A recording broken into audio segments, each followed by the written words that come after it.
Do you ever get stuck on purpose? Well, I got stuck with some old and new friends in the wet winter wonderland near Wenachee, Washington, trying to push our way through a blizzard and reach the other side of a mountain. This is how you have fun with your friends.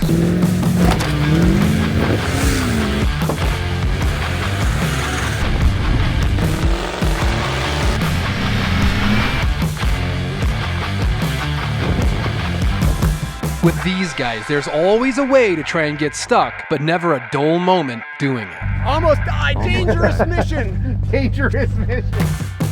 Whew. Welcome to the wintry state of Washington. We are in the Wenatachee Mountains. I'm here with Nate from Dirt Lifestyle, Matt from Toyota World Runners. You're from Canada, but you're not super experienced with snow wheeling, right? Surprisingly not. You know, I live on an island where the snow we get is really wet and slushy and not much fun. And I finally got a truck set up that'll hopefully be able to hang with the boys, and I'm stoked to be here. Nate Mueller from Outdoor Auto. So Nate, we're from Idaho, man, and this snow feels different already. Yeah, I mean, the biggest thing you notice is when you stomp on it, it compacts. Yeah. So it even leaves grip for your shoes. So I'm kind of pumped because I've never driven on sticky snow like this. I'm kind of curious how deep we can push through. And our local guide, Aaron. So Aaron, you're our local guide here, and are you pretty familiar with this area? I am. I've lived in the area since 1995. We are trying to get over the Wenatachee Mountains. So we're somewhere between Ellensburg, Washington and Wenatachee, Washington. We're taking a road that is an old highway or an old mountain pass road. Tell us about the route we're trying to find here. Yeah, this on Onyx it says we're going to go up over 7,000 feet, I believe. I don't know how passable it's going to be this time of year. What are our chances of making it over the pass? Slim to none. We're hopeful, number one, we can find a path over. Number two, that we find some really good snow to have fun in, maybe get stuck and play around with a little bit. And three, that we just have a great time. So that is the agenda for today. We will see how far we get. We're at, I don't know, maybe 3,000 feet of elevation right now. I think we might climb up to 7,000 feet by the end of the day if we can make it up that far. So let's get going and see how it goes. We had a good collection of rigs in the woods here. I brought my Gladiator Mojave on Nitto 37-inch Recon grapplers. Matt had his Toyota truck on big floaty tires of some sort. Nate Mueller's Land Cruiser on 39-inch BFG KO2s. Nate Pickle's Land Rover on tires he probably fabbed up at home in his shop, but that are big and floaty. And Aaron's Diesel Gladiator Rubicon on big BFG KO2s. Now that we're all accounted for, let's get to the snow wheeling, which was pretty boring to start. The temps had been warm and the snow was really wet, but our plan was to gain a bunch of elevation, so we were hoping that conditions would improve.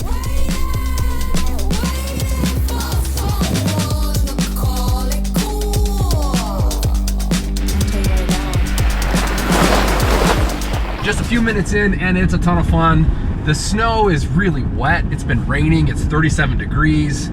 But we are climbing elevation, so I'm hoping that we get up higher where the snow is a little deeper, maybe less driven and compacted, and a little less slick. Right now it's just kind of like driving on mashed potatoes, but it's still fun. And the weather is clearing up just a little bit right now, so far so good.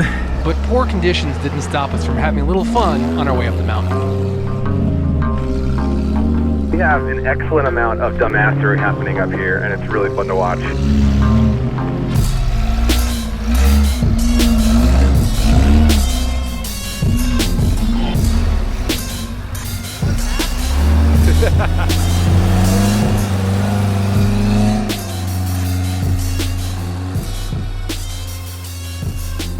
Looks like a drop off, but you could probably do it. 2.5 feet. You can do it. I'm certainly in an interesting predicament now where I kind of have to go off this really steep hill.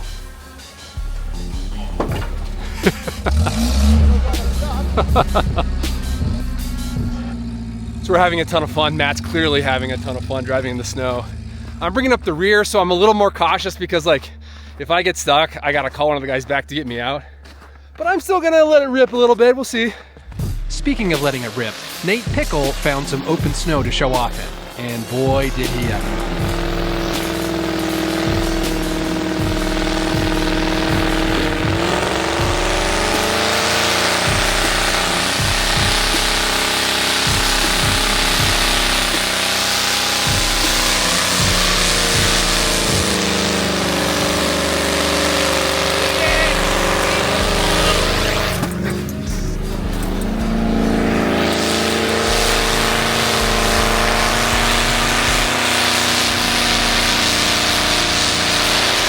close to the trees.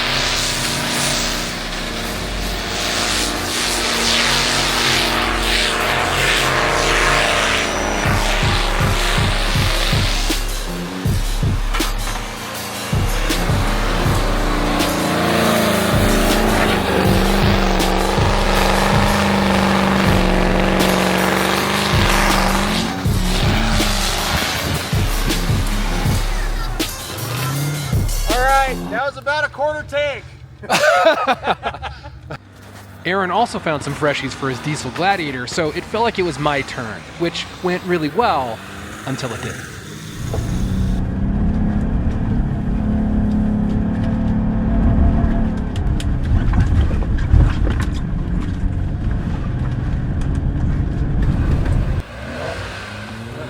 Now he's done it. You're not going anywhere, buddy. I'm stuck right in the middle. Man, you were doing so good until you weren't. I was told when there's a will, there's a way. Way is coming in form of a kinetic rope, I think. So that didn't go very well. It went really well to start, and then it all fell apart because I hit a big bank and I let off the gas. Like, big mistake. Plus, this Gladiator's a little heavy. I only have 37-inch tires. I'm only aired down to like 8 PSI, so I think I'm just gonna get kinetic rope to pull me out. Yep, I was the first one stuck, but we had an absurd amount of recovery gear between the 5 of us, and we were kind of excited to get to use it. I don't think it's worth making a big deal on camera about which brand of recovery gear one YouTube channel uses versus another. There is more than one good brand out there, so it's a slippery slope to a pointless argument. But I will say this, make sure you buy from a company that does destructive testing and clearly labels the working and failure loads of their gear. Okay, we're all connected with kinetic rope, 2 soft shackles into hitch recovery points, and so he's gonna pull me straight out. We're gonna give it a shot. Let's see how it goes. When you see the rope about to get taut, just stab the pedal. You got it. I was just saying, well, Aaron, where's all this deep snow where all the guys are going to get stuck? And then boom. There you go. Sometimes you just need a little pull from your friends. So while I was the first recovery of the trip, I wouldn't be the last. And it's safe to say we weren't really trying not to be recovered. This is kind of what we were out here to do. And as it turned out, just a few minutes later, Matt slipped off the road just enough to warrant another recovery. But this time, the winch was the best option, which Nate Pickle was happy to help with. Born in the USA. And then whatever Canadian equivalent to that would be. To me, it's a winch because honestly, it's a real straight tug. I have very little concern, but I have enough concern that he would go down instead of forward. Whereas with a winch, it's gonna be slow and controlled. Yeah, so. yep. Yeah. She's a good girl. She's a good girl.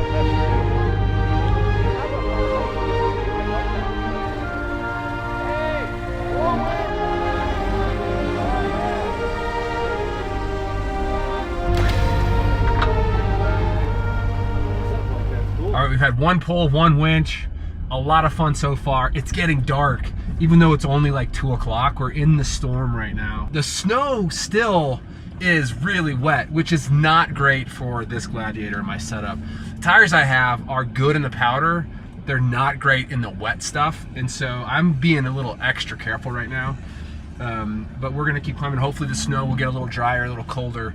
But my thermometer still says 37 degrees, so we'll see.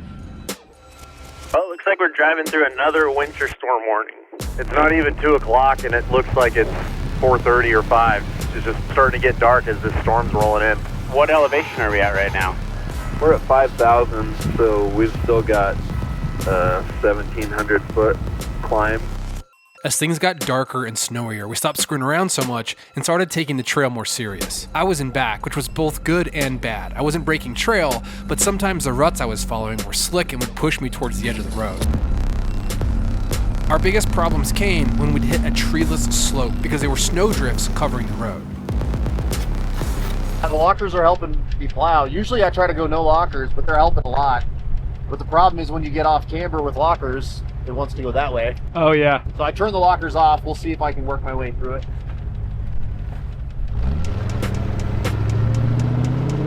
The problem was, the more Nate tried to avoid sliding down the mountain by driving uphill, the steeper the incline was that kept pushing him back toward the edge of the road. So there was only one thing left to do: manual labor. Shovel? Shovel. It's going down. Now Well, it's serious. That's like a nice snow shovel too. It's made for the snow. Yeah. I bought it in the humble state of Montana. Because I broke my last snow shovel. You're so heavy, 39-inch spare.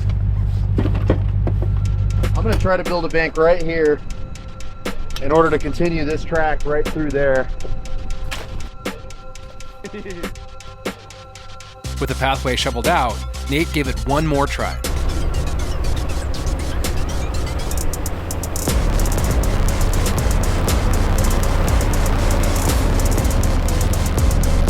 There it is. There it is! All right, well, it just took a little shoveling and no winching, no pulling. It was pretty sketchy there for a sec, but after we built up that bank on the cliff side of the road, Nate had no problem. So we're just gonna follow in his tracks and hopefully none of us slide off. This cascade snow isn't something I'm used to. On one hand, it compacts and can give traction, but on the other, it's slick, and any momentum shift can send you sliding somewhere you don't want to be. Hey, Will, that does want to dump you over now with the way it's rutted, so gun it through it.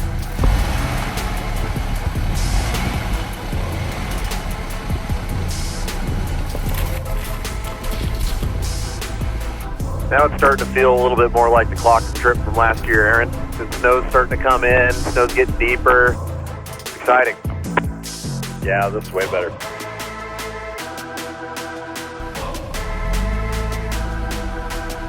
We worked our way up to about 6,000 feet before coming to a stretch that proved to be exceptionally difficult.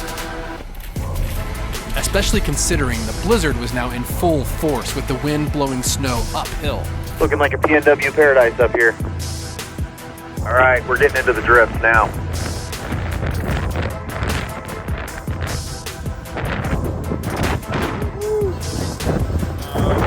That ain't gonna work for him.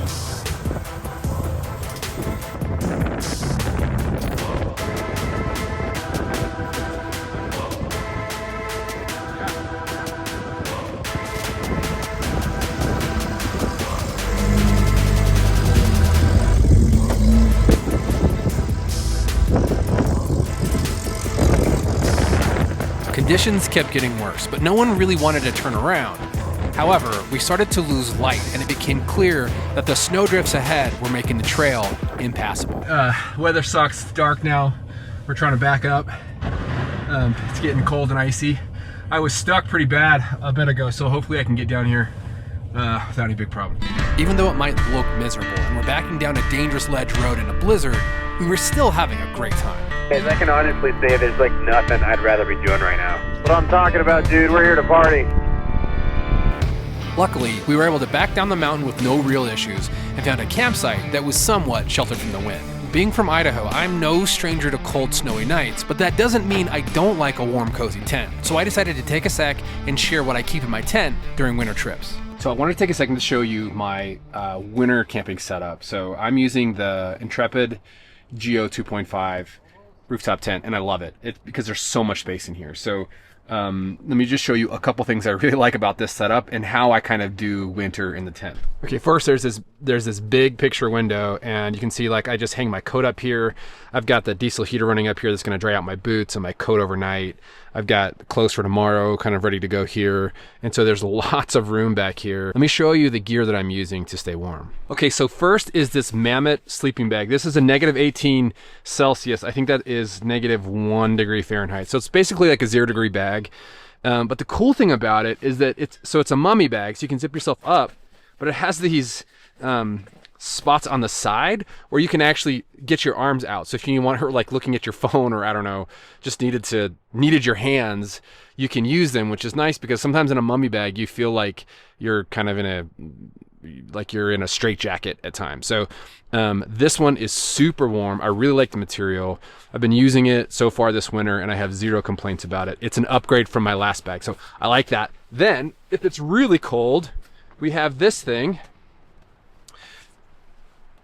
which it's called a Selk bag, and it's basically like a sleeping bag they've turned into like a onesie pajama. When you put this thing on, you're just so warm. So this inside of that sleeping bag is incredible. So if things get real cold, I also have this Rumple blanket. Now, Rumple's a cool blanket. You can kind of make it into a cape to wear around the fire, as well as a blanket.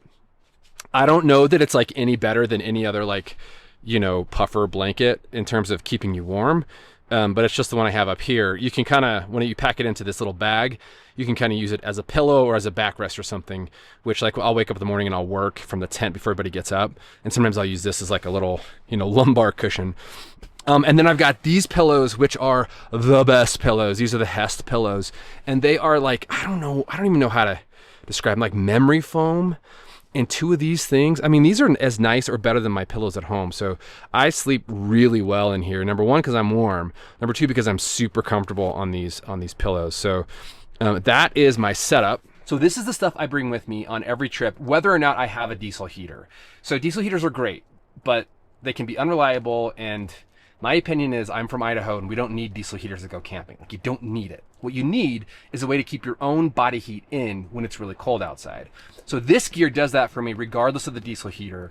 The only other thing I would add to this setup if I knew it was going to be really cold would be an additional sleeping bag. So if it's really cold out there, you can do one sleeping bag inside of another sleeping bag, and that should generally keep you warm enough to be comfortable even in really extreme cold. So anyway, I think the guys are sitting on the campfire. I'm gonna go see what they're up to and hang out for the night. The guys were up to exactly what you'd expect. Matt was making old fashioned with telltale maple syrup, and we were staying warm by the fire while rehashing the day and talking trash on all our friends who were invited but didn't come on this trip. Just kidding. Kind of. Rob and David, if you're watching, we definitely talk trash on you.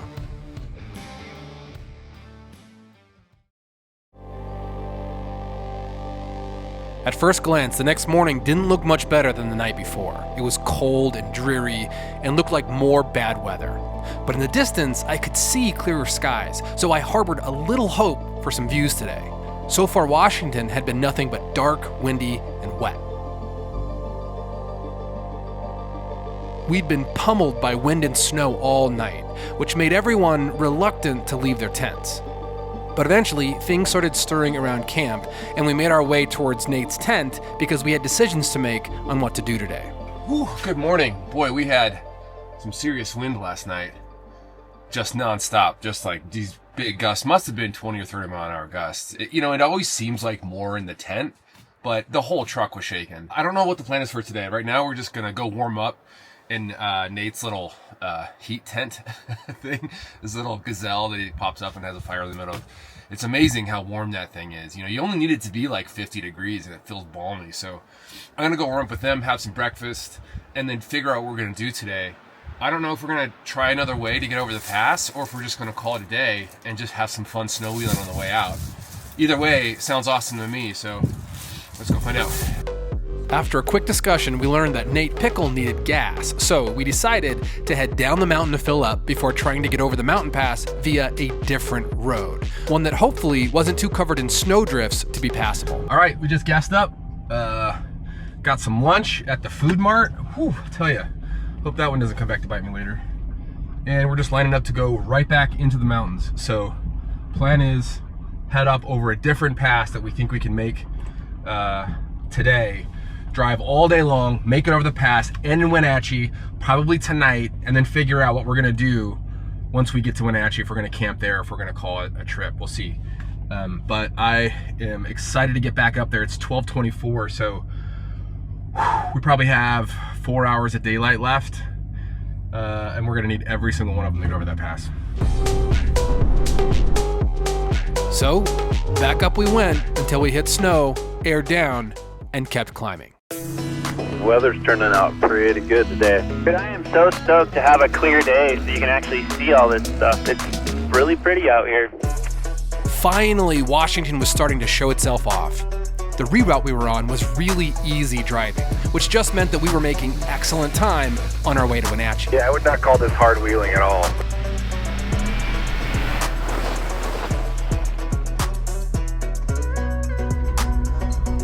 In fact, if it weren't for some of the beautiful open vistas to look at, it's safe to say some of us were getting a little bored.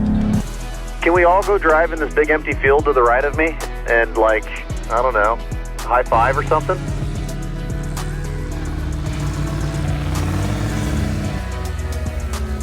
Well, that's unfortunate. All right, well, we came out into this empty snowfield to just mess around, play in the snow, and it's been a lot of fun. Matt wound up getting a little stuck over there, so we're gonna do kinetic rope pull from Nate to Matt. All right, I'll try and keep my beavers in the pond this time. Yeah, I thought you were going to poutine yourself.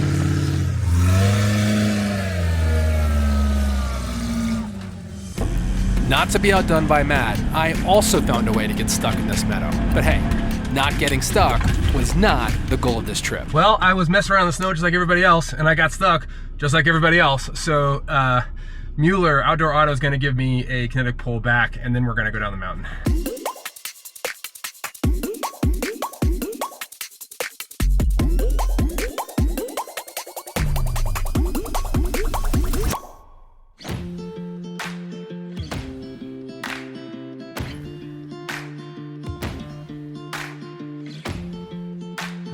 Okay, we're over the top of the mountain, we're starting to head down.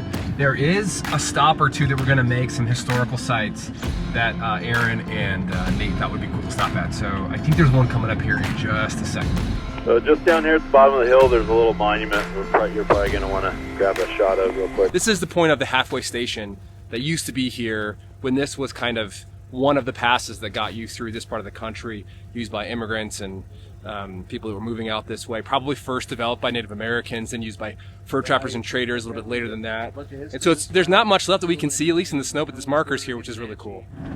Okay, Aaron says there's another spot, I think maybe a trading post or something, like an old trading post. Who knows if there's anything left of it, but there's the spot where the trading post was. And I'm a sucker for this stuff. I love it. So I think it's just not too far up the trail, and then Aaron's gonna turn back and head back by himself. He's got stuff to do back towards Ellensburg, and we're gonna keep going to Wenatchee. So I was saying that there's supposed to be a trading post here. I was wrong. This is a rock that tells the story of a family who used to own all this land, but they donated all of their land for public use.